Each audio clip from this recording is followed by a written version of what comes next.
He's the veteran whose vision of the future is based on decades of experience in motorsports history. And this guy is the young gun, quickly building a reputation, and whose vision of the future of our sport is based in the avant-garde and in the sim racing world. He's Kyle Heyer. And he's Greg Kramer. Welcome to Eyes Up.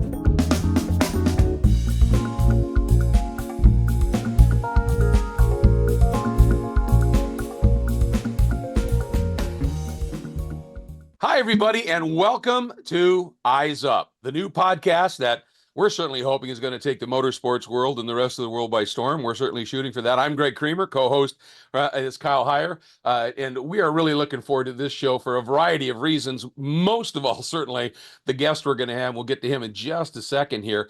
But we like to kick things off with maybe just a little chit-chat about some news. I guess the biggest news right now would be that Max Verstappen just won his fourth consecutive World Championship with a pretty well-judged drive, I think. Settled for fifth, didn't fight the Ferraris when they came up, knowing that he had Lando behind him and that was going to do it. He joins Alain Prost as a four-time winner. That's pretty august company, obviously, and Seb Vettel. But it's just been an extraordinary run, obviously. The Red Bull has served him incredibly well. But I don't think there's any question about Mac's skills. And that discipline drive that he put on at Vegas, I think, highlighted that. Yeah, certainly. And yeah, the team and Max at times showed some weakness this season, and things got a little close towards the end, as far as opportunity for someone to come in and steal it, but kept the momentum going just enough to claim that fourth driver's title. A lot of strength there. I think next year is a really big year for them to see if they can follow it up or if McLaren can make more gains or, with all the driver shuffle, is there someone else to be worried about, especially maybe coming from the Ferrari team. So we'll have to keep our eyes on that for next year. Well, and the way that we've seen Lewis driving as of late, even though Russell got the win, Lewis has been back on form and taking what he knows from McLaren over to Ferrari when Ferrari is right there. And I think it's just going to be spectacular. But congratulations to Max. I think the guy is downright exceptional. There's no question about it. For my end of things, I was also at the FARA season finale, going from the very top of the motorsports pinnacle to the what I would call the AAA or the semi-pro division, and I think that's an underserved area anyway. And to have FARA there, GridLife in a way is in that same deal. This was their Race of Champions weekend for FARA at Homestead, and I've never seen that paddock that packed. And I think people really started to realize, plus the weather was fabulous. I mean, everything played into it. And they're expanding their calendar for next year. Their first time ever, they're going to do some racing outside of Florida, going all the way to Audubon, up in your neck of the woods for one of the races, but Road Atlanta and NOLA. So a lot of cool things, happening there, really trying to make an imprint and fill that void that I think's out there that GridLife is doing, and having another one, a little different format, obviously, than GridLife, and that's okay. I think so too, and expanding out is great, making it sort of a maybe not quite national, but more than just regional. I think that's really cool, and I think you're right. In the grassroots racing world, just to have a variety of formats to go enjoy and kind of bring things from the grassroots up, I think is always great. So that's really exciting. Speaking of GridLife, anything you could tell us about? So wrap of this season or next year? A couple weeks out from the PRI show in Indianapolis, and we've got some big announcements there, some of which are not quite yet public, but we do have our State of the Grid address, which will be Friday at the PRI show, and that'll be open to anyone that is there at the PRI show, room number TBD, but some exciting things, a schedule announcement, potential new motorsports products that are potentially in the mix as well, so I'm not sure when this will release. But again, we're really excited about some of the things that are coming, and we're also looking to put some spectator tickets on sale pretty soon for the major festivals for 2025. So really excited.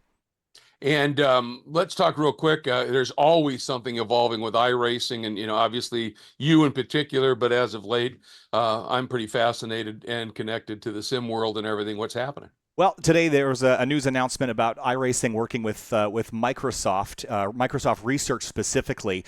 And I always get a little nervous when I read AI in the title of anything, just because I think it can be used as a buzzword sometimes. And I thought this was kind of interesting.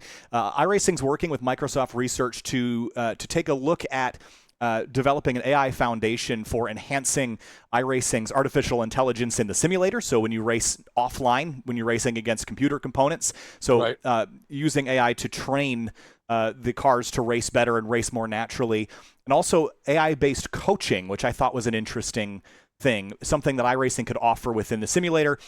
Crew chiefs as well, so like making strategy decisions and things of the sort. So I think they're looking at using this database, this huge database. iRacing drivers have turned billions of laps, and if they can harness this data, and they have a sample size that is unlike anything else, and we obviously know how realistic iRacing is, so they're going to use large action models to provide a foundation to power advanced functionality on the iRacing sim, and they also intend to publish their findings so that other developers can use some of the data that they discover, which I think is really cool. Absolutely. I think that's, fabulous. And your comment about AI, I think AI, as long as it's kept as a tool, can be great.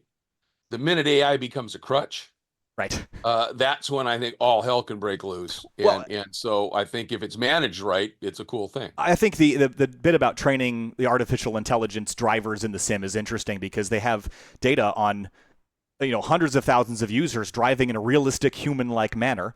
And when you can sort of figure out what makes driving human, right? And I think we can ask Johnny that question a little later too. I think that'd be interesting. We'll get more to him obviously in a bit. But I think with such a huge sample size of data across 100 cars and 100 tracks, all this information can be turned into something to really drive sim racing forward as a whole. So that I'm excited to see what comes out of this.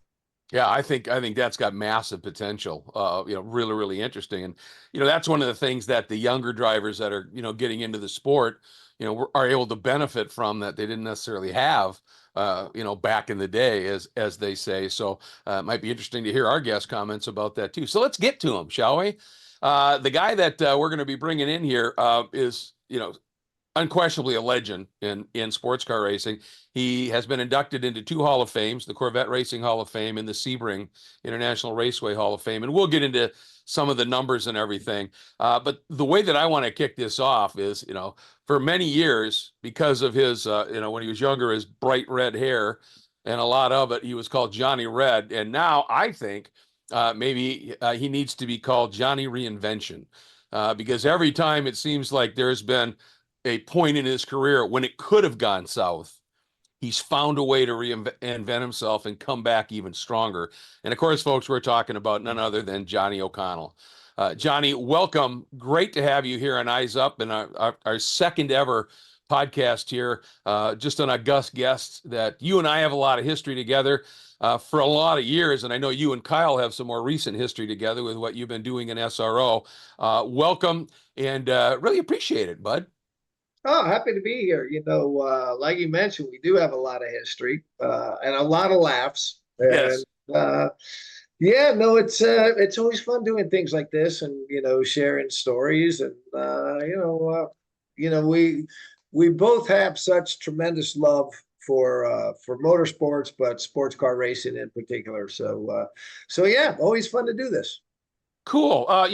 I wanted to, ask you one thing. When you first started racing, it was open wheel. You came out of karting and stuff, but the Russell Pro Series and Pro Mazda, where I think you got your first ever pro win in '86, Super V, and then you got into Formula Atlantic and you sort of burst onto the scene.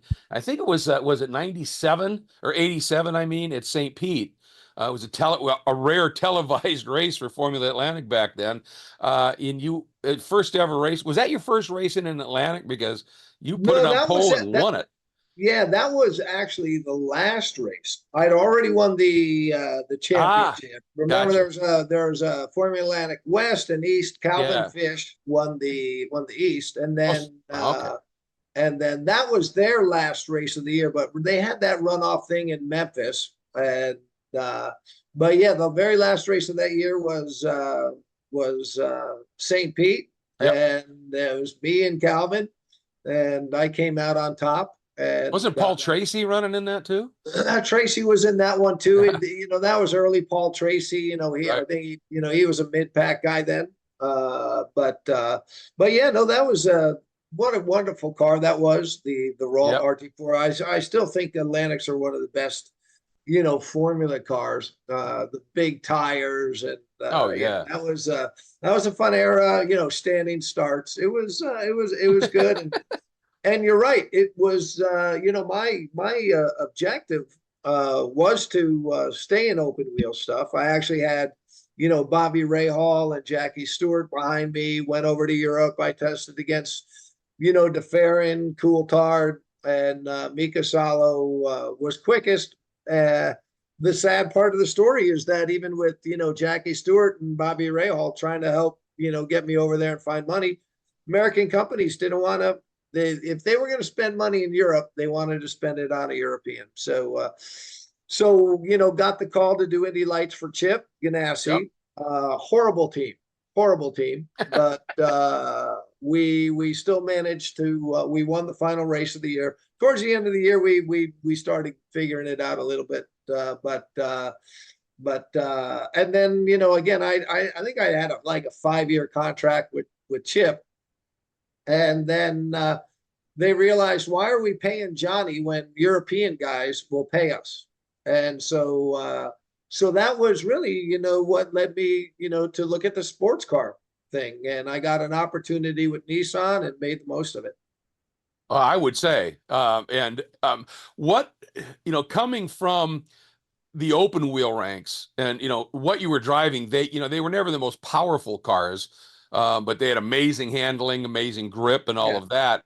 Then you step into a Nissan 300ZX twin turbo that was in that era was an absolute beast. What the hell was that transition like?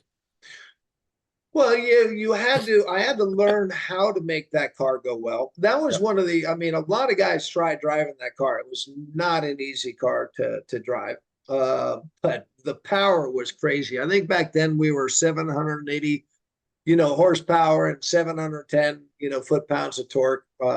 That still to this day, one of the coolest engines I ever drove. But it took a little bit of time, to learn how to drive that mass and all that. And but figured it out. And had an amazing time racing for Nissan. And they actually, I'd been working as an instructor at the Bondurant School, and I'd done some stuff for Nissan.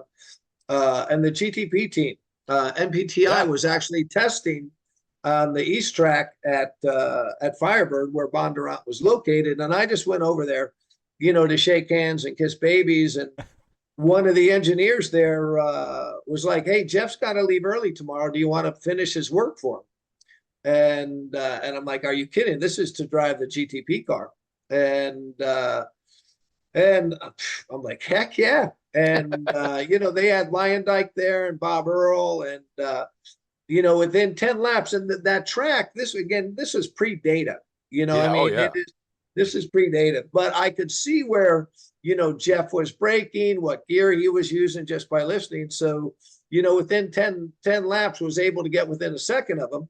And then from that point on is real. That told everybody at Nissan, okay, this guy's legit.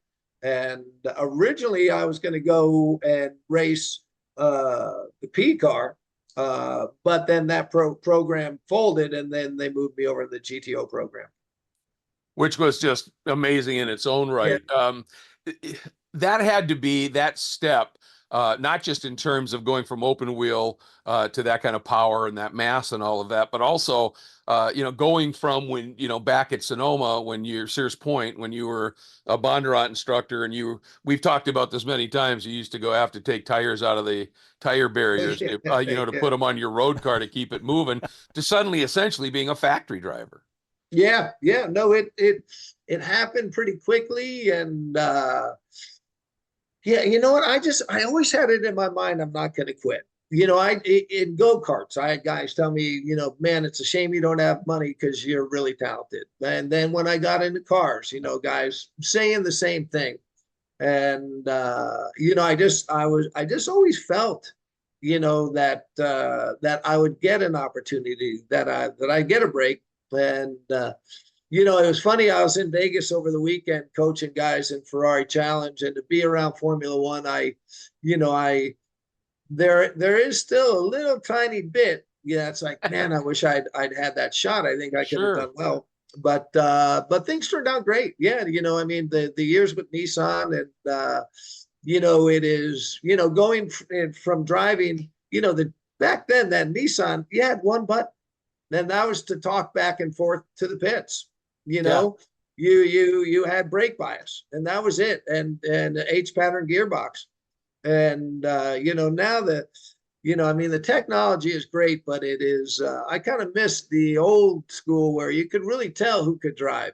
Technology wasn't covering up for mistakes. I was going to ask that question, actually, because you've had the privilege of seeing a wide variety of technologies in racing for the last handful of decades. And it must be, it happens slowly over time, right, as ABS and traction control and turbochargers and all those things continue.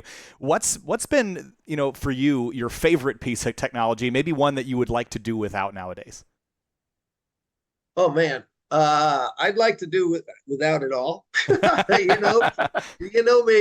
go back to an analog gauge that you actually, and that Nissan had a lot of gauges, and they'd call you up and they'd say, what's oil pressure? And you had to pick it up. And now, you look down now on your dash to see what your lap time is. Are you up or down? Other than that, you're not really, driving to your gauges. I mean, the cars now are pretty darn easy. It is, and nobody ever misses a gear, right? Nobody ever locks up a tire. And I was speaking with one of my ex-teammates who's still very competitive in IMSA, and I'm like, hey, do you like it still? And you could see that there was, a lot of apprehension about how to best answer the question. And he's like, well, you got a guy all over you. You come up to a corner, they throw it to the inside of you because they got ABS, and your option is, well, give it to them or hit.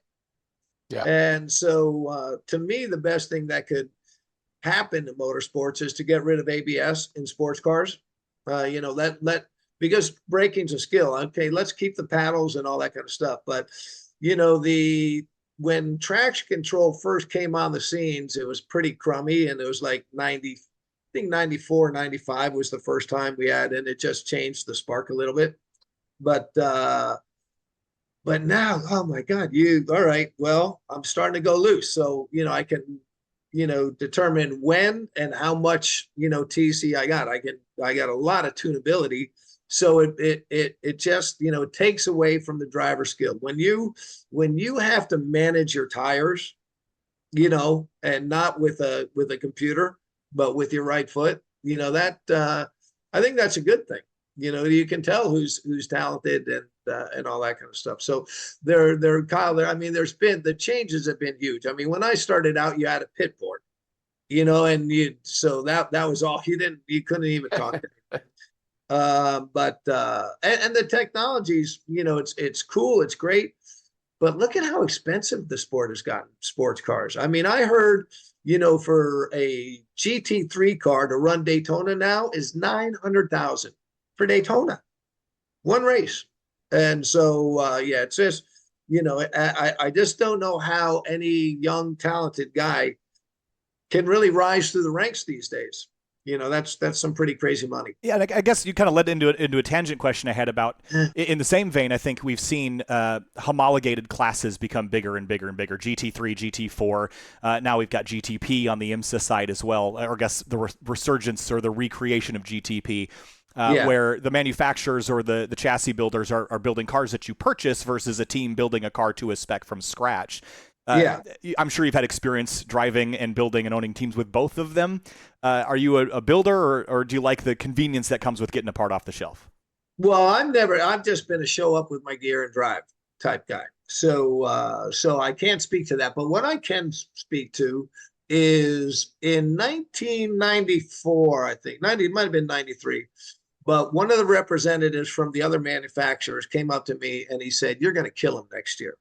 And because they just had a meeting, the rules meeting. So you get Nissan, Oldsmobile, Ford, whoever was there playing. And they'd have a meeting at the end of the year. These are going to be the rules. Okay. And yeah, we did. He was right. We did really well. And but now it's like, okay, I know what a new Porsche costs, right? I want to race GT3. I know what I'm going to spend on a new Porsche. Why would I buy the new Porsche over buying a 2-year-old Mercedes where I'm going to save about $400,000 or $500,000? And if that Porsche goes out and it's way faster, what are they going to do? Yeah, BOP it. Yep. They're going to slow you down. So, I mean, again, it's like, you can't help but too much is being determined in the boardroom rather than the racetrack.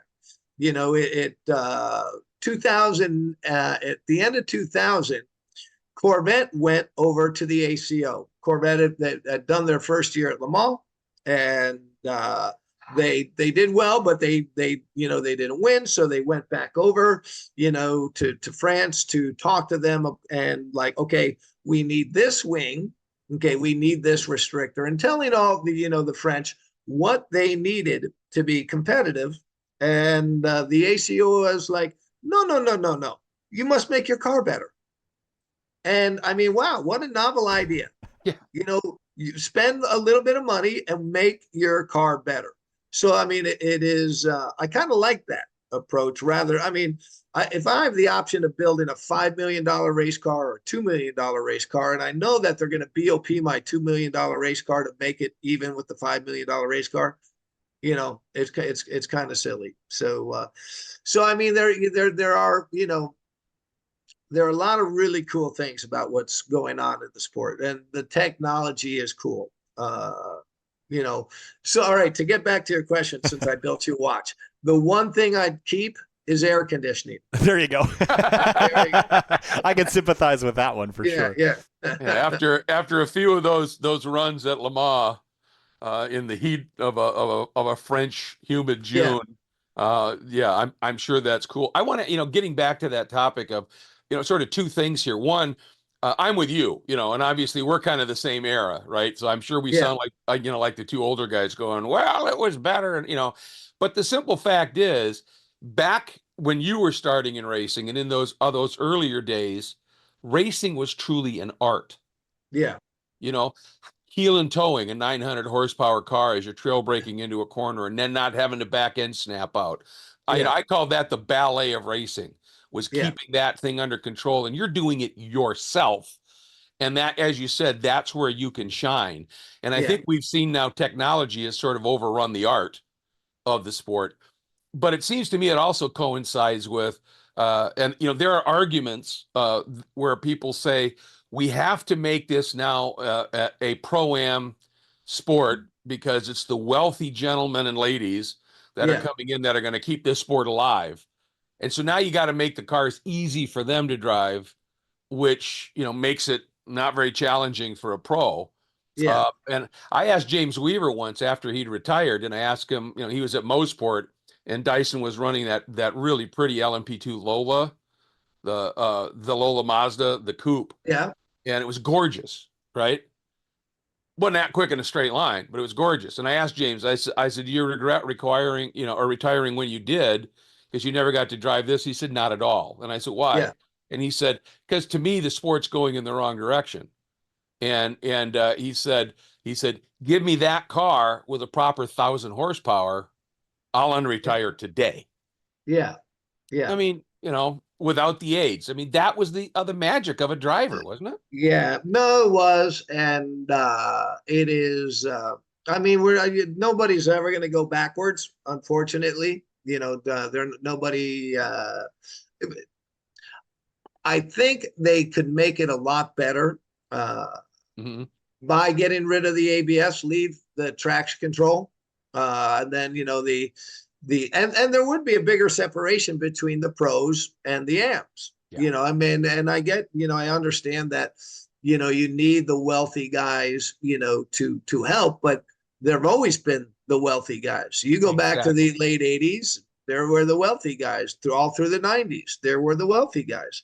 And then you had the factory team. So, who are you really, you're certainly not addressing anybody in the GTP category, or GTD Pro, That's all pro. Yep. And then there are some, of the GTDM teams that are really pro. I mean, you don't have a bronze bringing, money or whatever. And so it is, they're never, the sad thing is it's, they're never going to really consult drivers when they make these decisions, the board, as far as I'm aware. It's kind of like when they build racetracks. They build racetracks, and rarely do they consult drivers on what you would like to see in a racetrack, as far as I'm aware. I'm not aware of any of the new tracks that have been built where a driver was consulted, get an RE line. I will tell you that, certainly pretty much all my friends, my European guys that I've raced with, you ask them, what racetracks in America do you like? Okay. Road America. They're all going to say Road America. They'll say Laguna, crazy guys like me might say Motorsport, but it's the racetracks that were built in the 60s, 70s, and 80s where you have a long straightaway. You might have a super fast corner, but none of this silly decreasing radius corner stuff or things like that. I mean, and don't get me wrong, I enjoy driving Coda, but that first corner, turn one, is designed for people to wreck, because right as you're turning in, the road flattens out. So everybody understeers. Everybody, it is. So, I wish, that we were consulted. But look, I don't mean to. No, Johnny. Doing is complaining. No, you crack me up, because, the Coda conversation. So I work at GridLife full time, which does amateur road racing with a power to weight class, just single class. And it's all about no contact. Like, that's the big thing. Yeah. The first thing is, like, don't hit your buddy, like in the rules. That's the first thing. And every time we go to Coda, our race director, Adam Jabay, is always like, they designed this corner to cause millions of dollars of damage every lap one. So let's not do that. And I just got a kick out of it, because it was designed for that purpose. Well, and I just don't think that the chief stewards or the referees, whatever you want to call them, I think they're letting a lot get away. I mean, it is, there used to be, IMSA used to have a great chief steward named Marty Kaufman. And Marty set the law. I mean, he was stern, and he expected, a high level of respect, from your competitors. And but now, and I think ABS and iRacing and all that kind of stuff encourages that, throw it in there and get out of the way, or we're gonna, hope that we get through this contact. And the cars are way more stout for contact now. But it's well, I think some of that too, Johnny, is like Coda, and first of all, turn one isn't the only one. You think about it, you 11, go into turn 11, 12, it's 13. That same deal where you get that Herman Tilke, he must have been twisting his mustache or something, because all of those key corners, suddenly the track on the inside opens up to the apex, and it's like this invitation for somebody to pull a boneheaded pass. But the other part of it is, you were talking about all the tracks that the European guys love. Not one of them has acres and acres of runoff. Yeah. They're all tracks with consequence. Yeah. And I remember when Casey Stoner retired at his peak from MotoGP, and they asked him why.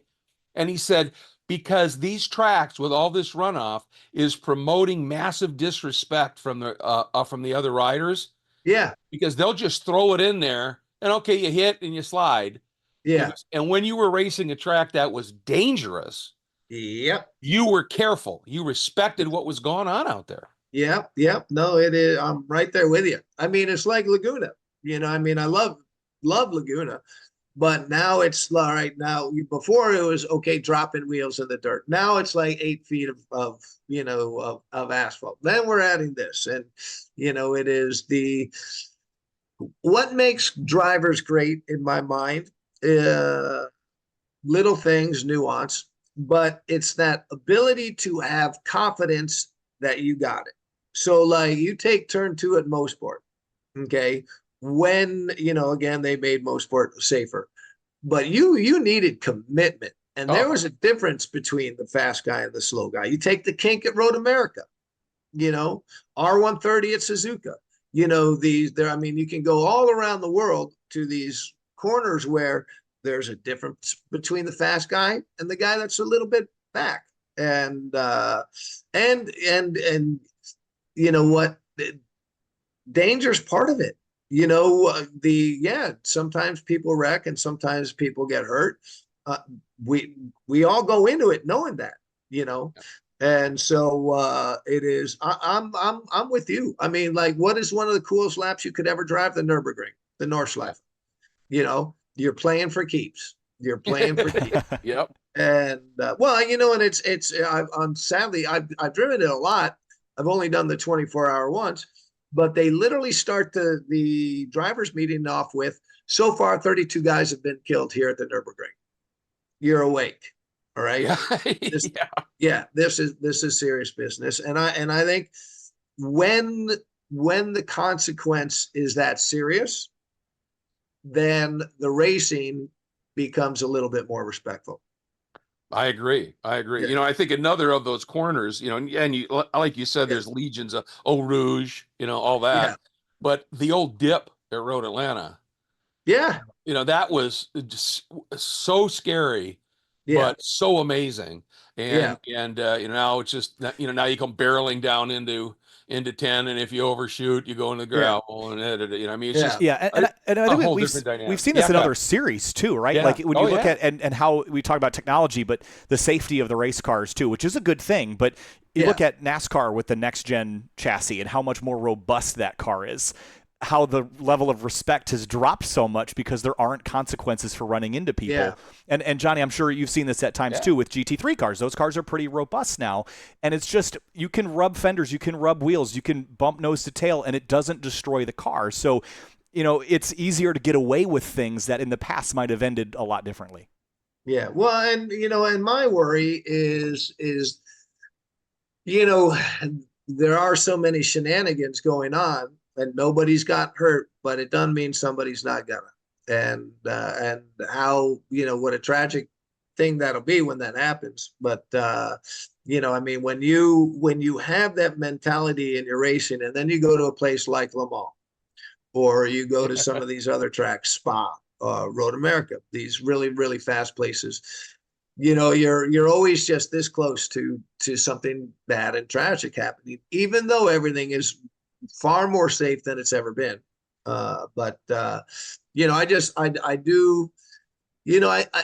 There's nothing more gratifying than running clean, hard race where you didn't touch a guy. You didn't have to win. Some of my best races were, starting in the back and working my way up to fifth or whatever. But or just having a great race where you went side by side with the guy through 3 or 4 corners and you didn't touch. You respected each other. So unless you're racing a teammate coming out of the pits at Mid-Ohio. Well, and his name's Olivier Beretta. Olivier's one of the nicest guys out of the car. In the car, he's not my favorite, but that was a great moment, man. I swear to God, I think to this day we still have the record for the longest stop and hold in IMSA. I mean, that was Marty. I think that was Marty. Yeah. And all right, bring him in, pit him, and we were sitting there like for 5 minutes or 10 minutes. It was a long time. It was a long time. Yeah. I remember calling that race, and it was exciting as hell. And then as soon as I was done and one of the other guys started talking, I looked over at Cal and I went, wonder how long this penalty is going to be. Yeah. Oh, yeah. But it was spectacular, baby. Yeah. No, that was fun. And then when they released us, Olivier was in front, but there was no way. It was not going to be his day. So, I actually used Chris Dyson was in the prototypes, and Olivier was blocking me like a son of a bitch. And running me off the road. He's so dirty. And, but we're 5, 6, 7 going through 7, and I see Chris is behind me, and I'm like, man, if I time this, letting him by right, I can use him as a pick. And so I got him in the night. He let Chris go inside Olivier in 9, and then went by Olivier and flipped him off. So that was a good memory. You know what? Let's, speaking of that, let's, change the direction just a little bit, because I want to ask you about, was it 01 when you landed the deal with Corvette? Yeah. Yeah. That had to be a life changer for you because of what happened after that with GM as a whole and with Corvette Racing and everything. Well, no, it was. I mean, if you recall, I was racing prototypes with Panos. Yeah. I could see what the writing on the wall. Don would change team managers every year. He hired an English guy that I didn't really like. And the truth be told, if you're an English, team manager, you want an English driver. There's a whole lot of if you're a French team, you want a French driver. And so I was, I would have preferred to stay in the prototypes. Sure. But then, when you looked around, I'm like, oh man, this Corvette thing could be good. But, GM's history up to that point was in 3 years, out for 5, in for 3, out for 5. Yep. So there was not a whole lot of, there's no way I would have said that program is going to be going 24 years later. But made a phone call to Doug Feehan, and I was like, hey, Doug, this is Johnny O'Connell. You might remember me from when I beat you with the Nissan. And kind of a little cheeky. And, but knowing Doug, he would have loved that. Oh, yeah, yeah. And but I'm like, listen, if your dance card isn't, full for next year, I'd love to talk to you. 8 hours later, I had an offer. And that was just for the big ones. So that was for Daytona, Sebring, Le Mans, and Petit. Well, the very first race, of course, is Daytona. And with Big E and Little E in the other car, it's a huge, huge deal. We wind up winning it overall. And then after that, if you remember, Chris Neifel, who was going to be Ron's teammate for that year, I was just going to be the third guy, gets the offer to be chief steward for CART. Yeah. And that was something that he wanted. So he left. Doug calls me up and he's like, we want you for the whole year now. And the rest is history. Yeah. We won a ton of races that year. Didn't win the championship, but then went on to win, in my time with Corvette. We won a lot of stuff. It was good. Yeah. Well, 3 ALMS championships, Yeah. for sure. Yeah. And I'm looking at some stats here. Yeah. 3 wins at Le Mans. Yeah. With 9 Corvette, class podiums. And interestingly, you have the record. I don't know if you knew this, the most consecutive finishes in Le Mans history with 11 straight races you finished. Yeah. Yeah. No, That's it was, it's kind of cool to be in the record books. Absolutely. It's funny because officially it's 3 ALMS championships, right? Yep. With Corvette. It's really 4 because in 02, Ron won, but they had changed the rule. Yeah. Because in 01, you got a point for qualifying. So when I negotiated my contract at the end of 01, I was like, here's the deal. I get to qualify an equal number as Ron. Yeah, sure. Yeah, okay. That way, we get it. Well, we get to Sebring and they changed the rule. So that driver, no point for the pole, but that driver that's in the car the longest gets a point, right? So we're doing Sebring that year, and nobody said anything to me. I still think, okay, I'm going to run for this championship. They put me in towards the end of the race. It's dark, we're leading. I know we're going to win, and with like 30 minutes left, and I mean, I got enough fuel. They say pit next lap, right? And I'm like, what? I'm like, yeah, pit next lap, driver change. And I knew immediately what they were doing. Oh, wow. Right. So I get out of the car and Herb Fischel and Doug Feehan are sitting there, and I get out of the car and I don't know, you ever seen me angry? And so I get out of the car, I'm fuming, and I go up to him and I'm like, I just want you to know that the car's, you know what word I use? Yeah. Fine. and then left and went back in the semi and punching cabinets and all that, because you train all winter. Sure. You train all winter. And so we win, and that was my 4th or 5th win at Sebring. I can't remember what it was. So the next day I'm driving back to Flowery Branch, Georgia, and I realized, man, you might have pissed off a lot of big time GM executives. Right? So like I call, Gary Pratt, Gary Claudio, Doug Fian. No, it's cool. Don't worry about it. And all that kind of stuff. And then I call up Herb Fischel. I get his answering machine. Well, Monday comes and goes. Tuesday, Wednesday comes and goes. I'm starting to fill out my resume again. and on Friday, Herb Fischel calls me up. He's like, Johnny, how is Flowery Branch these days? And I'm like, oh, it's nice. He's like, there's a restaurant there. I had one of the best meals I've ever. And he's talking 5 minutes about my hometown. And then finally, I'm like, hey, Herb, listen, the reason I called you, I just wanted to apologize. I was pretty, heated. I felt I should have been the one to take that car home and all that kind of stuff. And he's like, listen, Johnny, it's the time when we pull you out of a car and you don't get pissed off that we're no longer interested in you. We're really happy to have you part of the team. So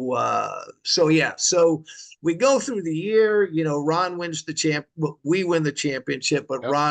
Ron got those extra points. So, and Ron during the year, he's like, listen, I know this is really tough. I just want you to know next year it'll be your turn and I'll support you. And of course, I changed the stupid rule, but we did win the championship the next year. But one of the nicest things Ron ever did is when we won the championship in 02 or 03, whatever year it was, he'd gone out and had a replica made of the championship ring from 02. So yeah, on the record book 3, but really it's in reality 4. To me that was special. Well, and just your comment there, I got to know Ron really well in the Trans Am days when I was traveling with Trans Am in the 90s, and we got to be friends. We'd go out for dinner and do stuff. One of the nicest guys in the world, bloody quick, but just truly a nice guy. And having that kind of a rapport with a teammate, that helps. Yeah. Oh, yeah. Yeah. No, we got along great and worked super well together, won a lot of stuff. And then when Yan came in, Yan and I had been teamed before. So yeah, it is. If I look at, what was the, as far as my credentials or whatever, it was the time at Corvette that probably put me on the map the most internationally. We were stout. We were really, really strong.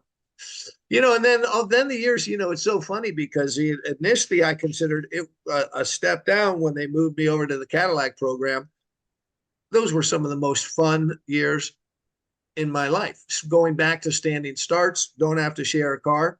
Through over the years, there were some great drivers, Kevin Estra, Olivier Beretta. It's a long list of guys, Alvaro Parente, Patrick Long. There were some stout guys with stout programs. So yeah, and then we got 4 championships there. Should have been 5, but anyway, coulda, shoulda, woulda. And but no, I mean, great. I've had such for a guy that didn't have money. Yeah, pretty darn career. A lot of memories. All the only thing really left that I want to do again is get back to Le Mans. I've got 15 races there. Maston Gregory has the record at 16. I'd like to get that or at least tie it. And I feel I'm still pretty quick. So we'll see what happens. Well, you've showed that in the last 2 years. But before we get to that, I got to ask you, what was it like to drive that LMP1 Panos Roadster? Talk about that a little bit. Yeah. That thing was just crazy. That was it was difficult because how far back your body was right over the rear axle. So, anytime you had an exaggerated feel for oversteer.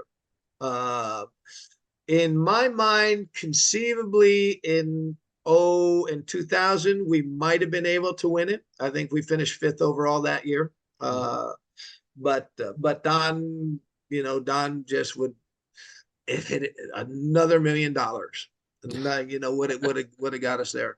And but no, that was cool. And again, it was such a, that didn't hurt my notoriety as well, because that was such a unusual car. Oh yeah. And the noise, Oh. I mean, people, the Europeans are so used to the high revving stuff, and to hear like just a big old American V8 shaking the ground and everything. Yeah, they love that. So no, that was a great car, and Yep. it was a bunch of really good people associated with the program. As far as the mechanics and stuff like that. It's funny, one of my teammates, we never shared a car, was David Brabham, and ran into David at COTA a couple weeks ago. He was there with his brother Jeff and nephew Matty, and they were all racing. And you look back at what how lucky. I think I've had like 7 teammates that were XF1 guys, and so it was good seeing him, and got to hang out with some pretty cool people along the way. I would think so. Yeah. Getting back real quick to the art of motorsport, Kyle, have you ever seen pictures of Johnny driving that LMP1 Panos? Yeah, I mean, we talk about technology and everything, but there is a beauty that certain race cars have, and I'm just fascinated by the lines of some of the cars from that era in general. But yeah, cool machine for sure. Well, it's interesting because Johnny, I just what I was getting to is that car was red, right? And with the open wheel aspect, or the open cockpit aspect, and the way you sat, you were incredibly visible.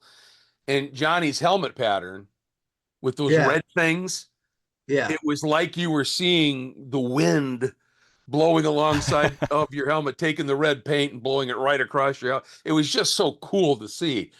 I'm into that aesthetic a little bit. No, that was cool. Yeah, it's funny because you look at that car.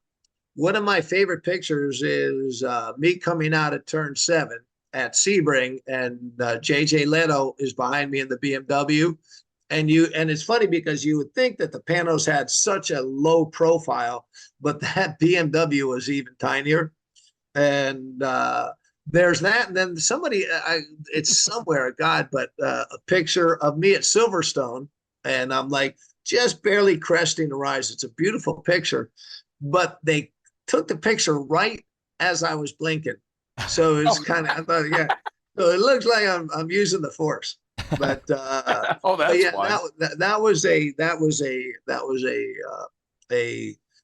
That was a cool car. And again, it's I got that ride because I kept bugging Don. I'd call Don every 2 weeks. Hey, Don, this is crazy, man. I could be your son. I got red hair, and at the time, Tony Dow was running the team, and Tony Dow just wanted, XF1 guys. And and I'd done a couple races for them, with Doc. We won like the mission, I don't know, some Milwaukee Grand Prix or some, something like that. We, and I'd been quick. I'd, raced at Laguna. But it was Don was it in 97? I think it was. 97.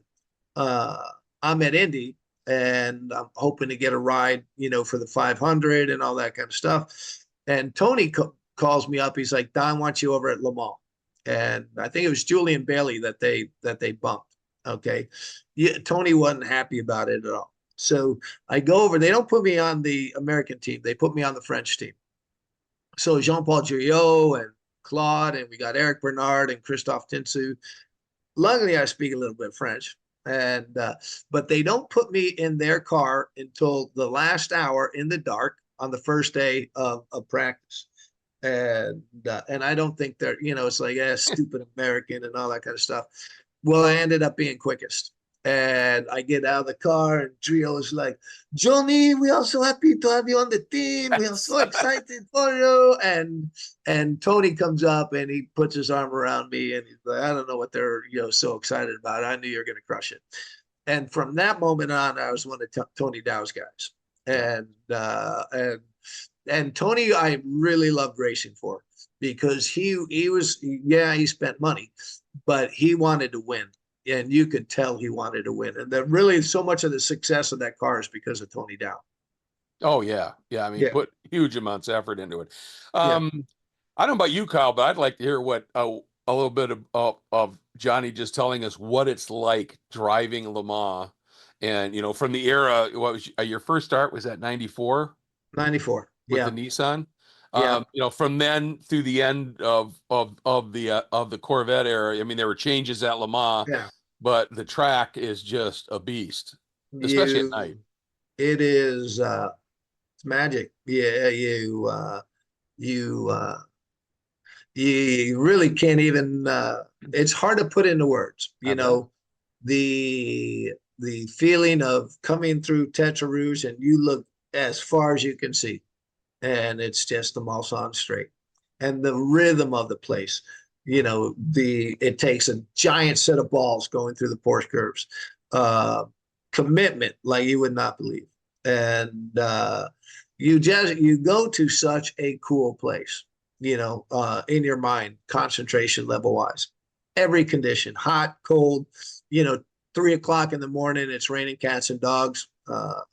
You know, you see everything there.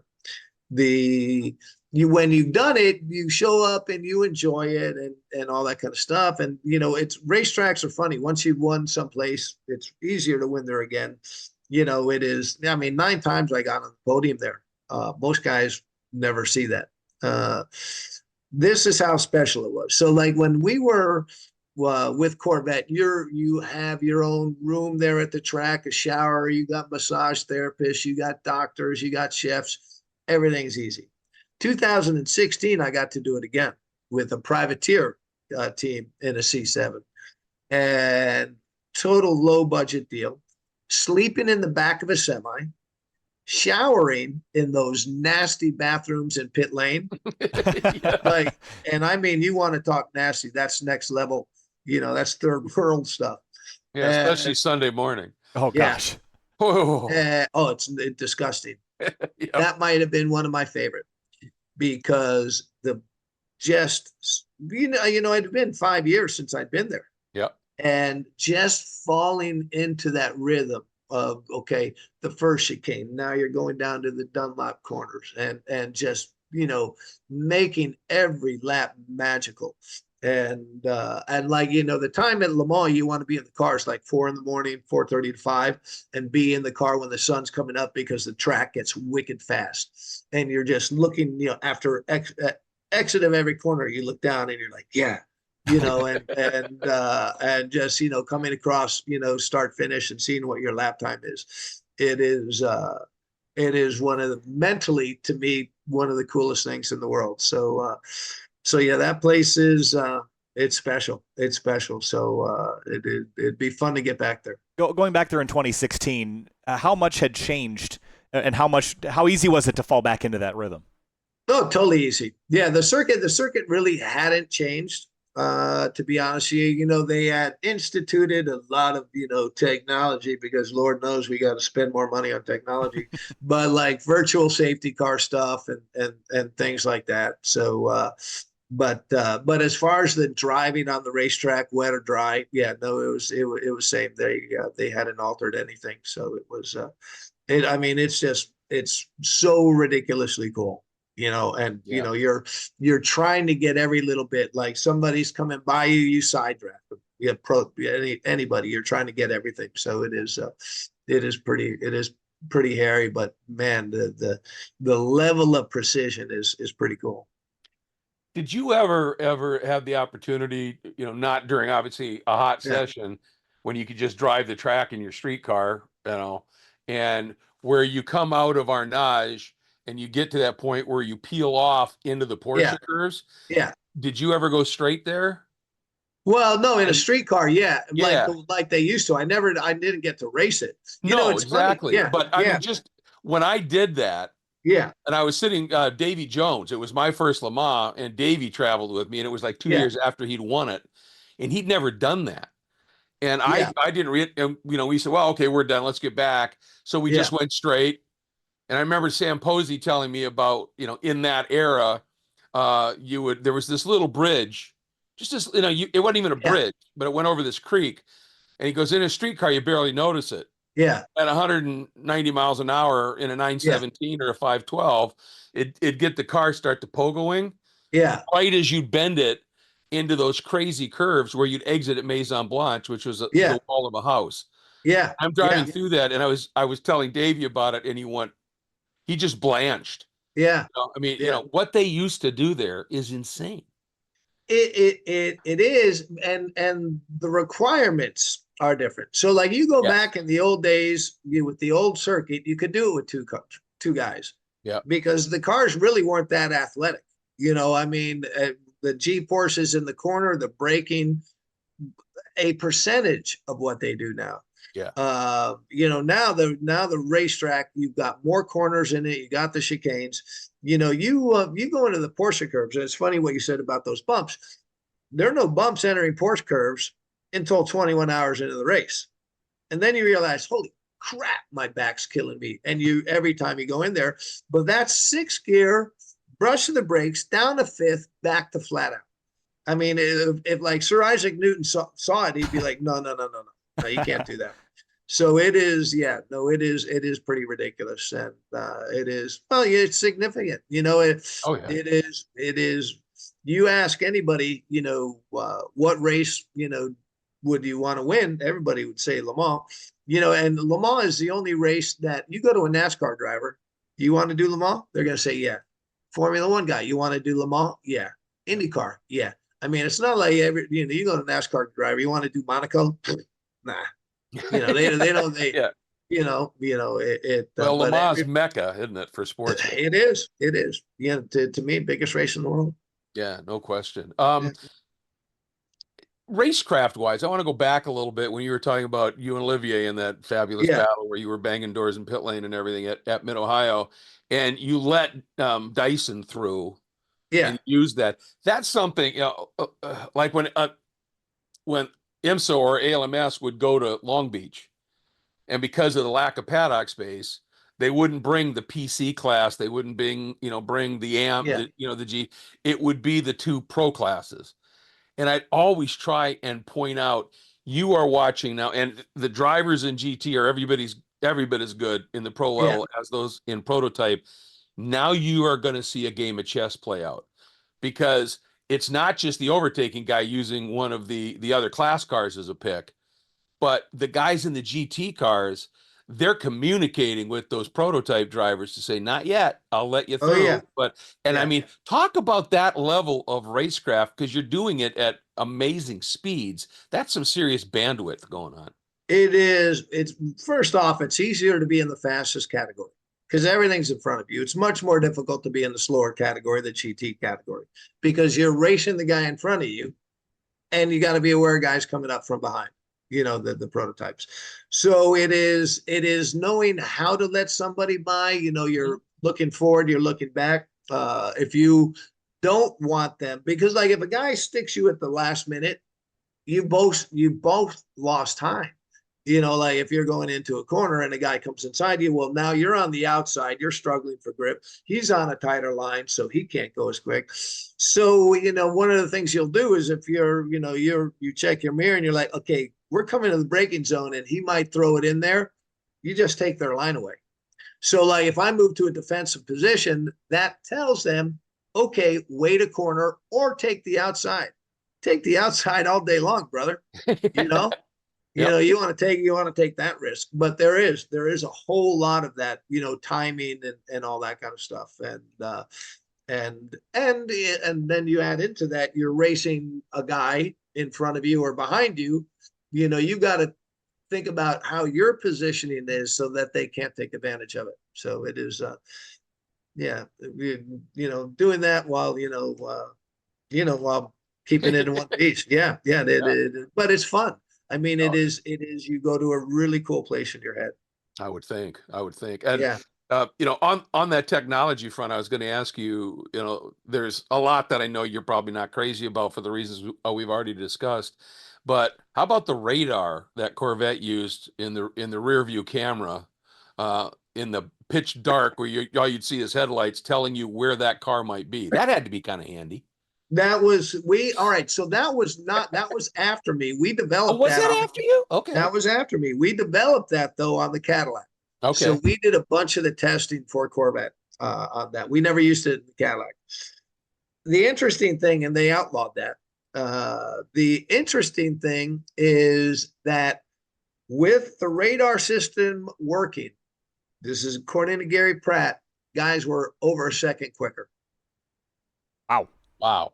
Why? Well, because they didn't have to worry about turning in and the guy being there. They could approach forward a little bit more confidently. That's fascinating. That makes sense. Hadn't thought about Yeah. that. Yeah. So, all right. Kyle, the last 2 years where Johnny has done another of his reinventions, you've been the one that's been spending a lot more time calling those races. But Johnny, I want to start it off, that rating stuff. And when you finally clicked to bronze, just because you got to a certain age, it gave you an opportunity, and Kyle's been able to watch the result of that, I think. Yeah. No, it was, I'll take a bronze rating all day long. Pretty much everyone would. Yeah, I mean, the last couple of years I've been on public address, so I'm sure at times you've heard me in the paddock, Johnny, and I got a chance to do the big shows this year at VIR, and then during the 8-hour weekend, got to do the 8-hour, which obviously you weren't in, but it was fun to be at Indy again this year. It's been really fun. I know VIR was a big weekend for you this year as well. But what's we talked a lot about IMSA and the experiences you've had in that paddock and paddocks around the world, but SRO in particular, I'm in year 5 now. It's got an interesting space carved out, I think, where it's not quite as expensive as IMSA to participate in. They've got some interesting structures as far as like the pro and am stuff going on in GT World Challenge, and of course GT America is where you've been the last couple of years. What's that paddock been like for you to sort of continue your racing career and kind of keep your feet wet in motorsports? It's it's been fun. And again, we were a super tiny little team. We were a show up and race team against guys, last year going into 23, we had a 10-year-old car, and we're racing against guys, new Mercedes, Flying Lizard, Riley Motorsports. I mean, we big teams, big efforts. And so, we won a race. We won granted a street race that, kind of allowed me with my skill level to maybe, do a little bit more. But but then this year getting, a 2-year-old Audi, again, just show up and race. You think about that. Nobody just shows up and race. And, but I knew what we had to do. And I got to tell you, I enjoyed the heck out of it. I think as the year went on, we got stronger. I think we won the championship because we were smarter. But it was, it was a great time. There's a young kid that was he'd actually won the Ferrari Challenge championship the year before, super fast kid. And so it was really, and I liked racing him, Justin Rothschild, because he's old school.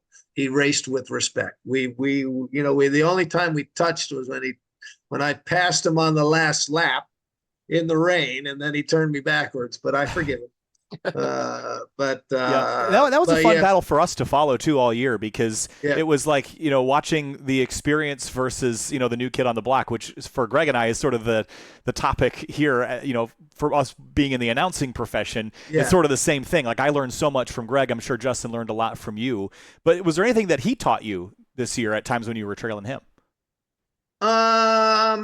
I don't know. It's good to have, it's good to have a lot more money. I don't know.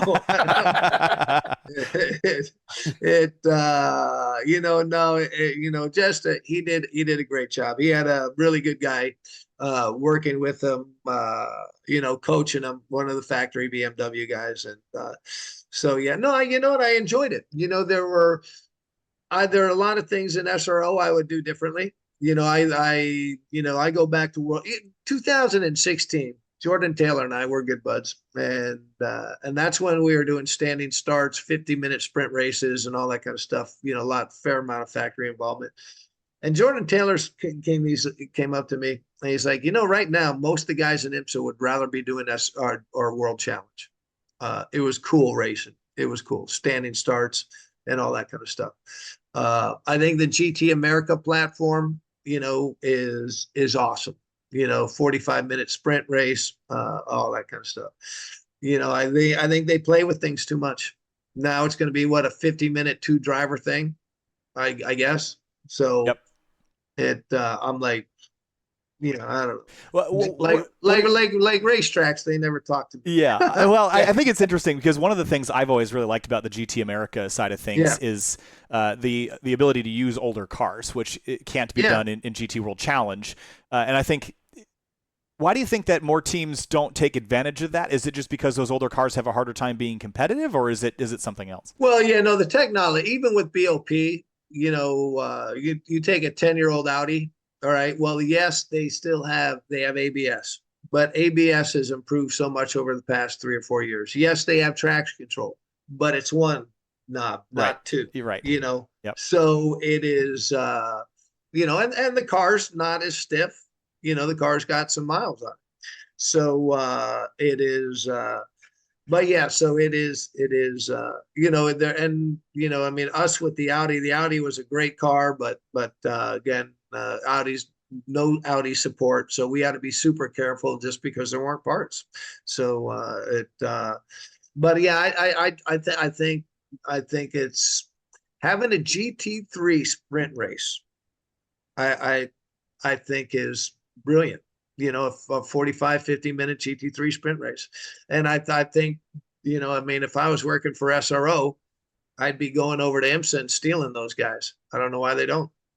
I mean, they're rich. Yeah. Yes. You get a bigger crowd and all that kind of stuff, but there's got to be a way to build that field rather than just saying, okay, now we're going to do 2 drivers. Yep. So what are your thoughts? Because this was a big news item, I think, for the IMSA side of things with the VP Challenge, where they added now a bronze GT3 category for 2025, in addition to LMP3 and GT4. As a driver that runs in sprint racing GT3 things, I imagine it would be preferable to run in a series that, if you're racing GT3, to not have LMP3s also. And maybe in the GT4 field in SRO smaller, but what are your thoughts on that? No, I think the LMP3 and a GT3, game on. Game on. I think that's a great idea. I think, so if I can do like the sprint race, a GT3 car and an LMP3 car, I think that's awesome. Yeah. No, I mean, that it's kind of like, it's, you have the multi-class racing there. You got to learn how to work traffic, both sides. But yeah, no, I think that's a great idea. The LMP3 car is a great car, and for them to just throw that away, we're not going to do anything with it. I mean, it's cost effective. It is, you're not looking to do Daytona isn't $900,000, either, for one of those races. So, at the end of the day, there's only so much money. Yeah, and I've obviously got some history with World Challenge and SRO, and the one thing they seem to do a little bit too much in my mind is try and fix what ain't broke, and make all these adjustments, because they've hit on a few things that are great, and then they modify them out. And I've had lots of chats with drivers about, why are you making this change here? World Challenge, when you were running, I remember when the that race at COTA, when the V8 supercars were the headliner, and World Challenge was there, and I remember the crew members for the V8 V8 supercar series, when World Challenge GT would come out on the track, they would just walk away from their V8 supercars, come to the side of the pit wall, and I asked a couple of them, what's up? And they went, when one of those caddies would go by, they go, because that's what a V8 should sound like. It was amazing. What was the difference driving one of those versus driving the twin turbo V6 variant when that came out? How different was that? A lot different, number one, that V8 scared the crap out of guys. I mean, Yes, it did. you pull up next to a guy and they'd flinch, I mean, just brute power there, a soft chassis, that car, you didn't run stiff, all that kind of stuff. That was a fun, really fun car, to drive. But yeah, brute Oh, power. And it's funny because with the standing start thing, I remember again being a GM guy, you'd get Helio Castroneves, Will Power, all my IndyCar buddies, they'd go out to the pit wall to watch the starts. you bet. They don't do that anymore. No. But yeah, and then we went to the ATS, and I love the ATS. The ATS-V was a cool car. It was so precise, lot of technology on that car. Great ABS, and all that kind of stuff. So, that was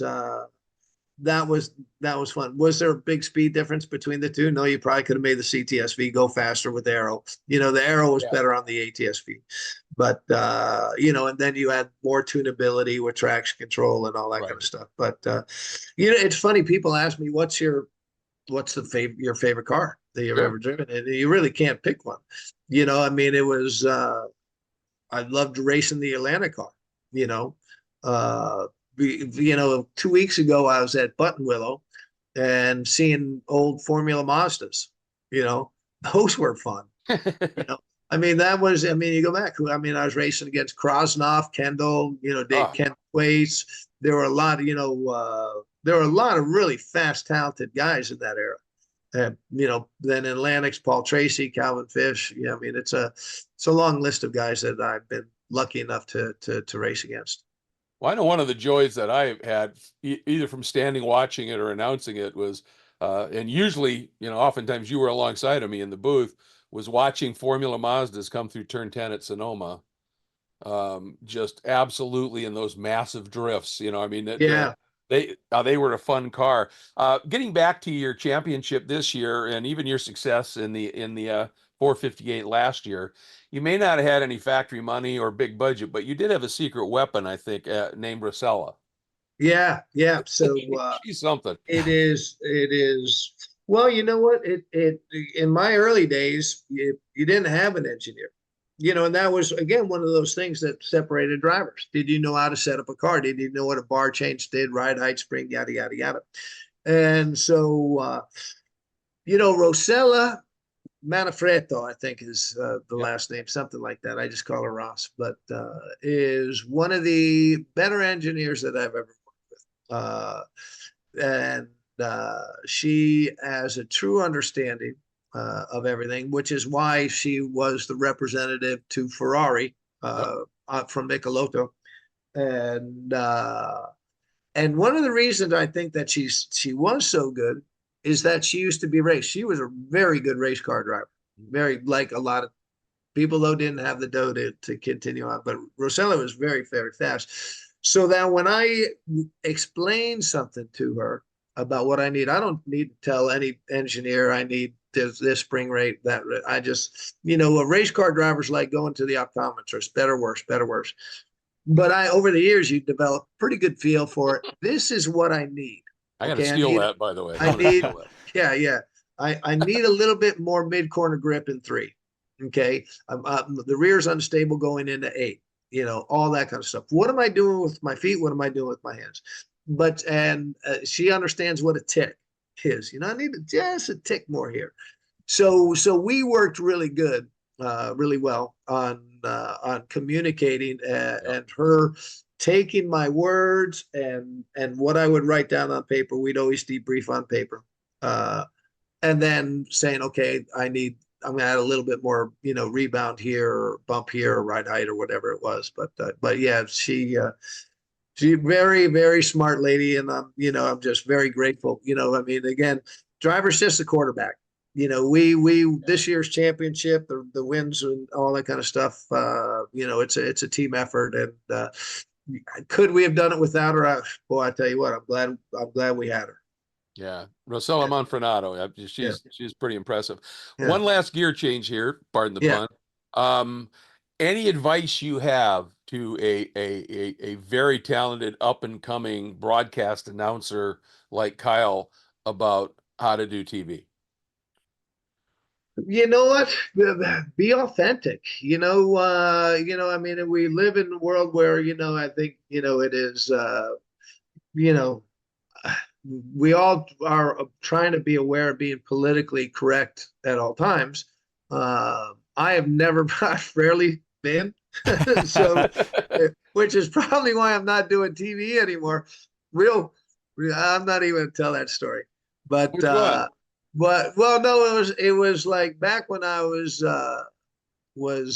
doing the TV for I think it might have been ALMS, and then the France family was doing Grand Am, Yep. and we were doing a race at Mid Ohio, and Jim Roller, who was the producer or whatever, gets on our headset while myself and Brian Till are talking.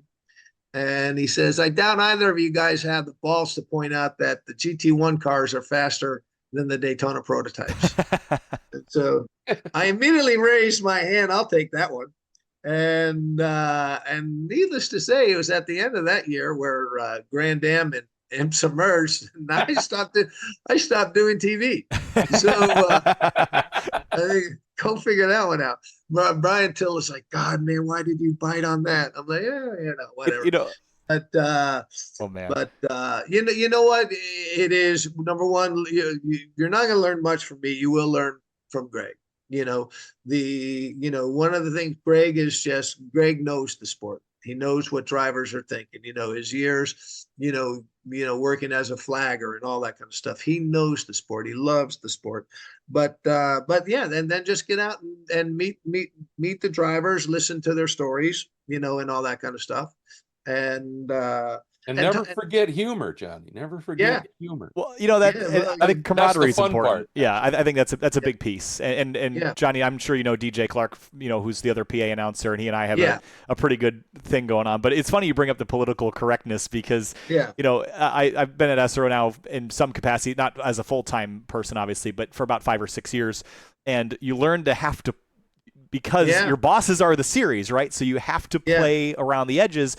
So what I've learned over the last couple of years is the phraseology that you use. You can say the same thing 2 different ways, and one will piss off your boss and one will not. Oh, yeah. And so, like if a tire goes down, I think there was one time where one of my co-announcers used the word delaminated, and Pirelli was not stoked about that.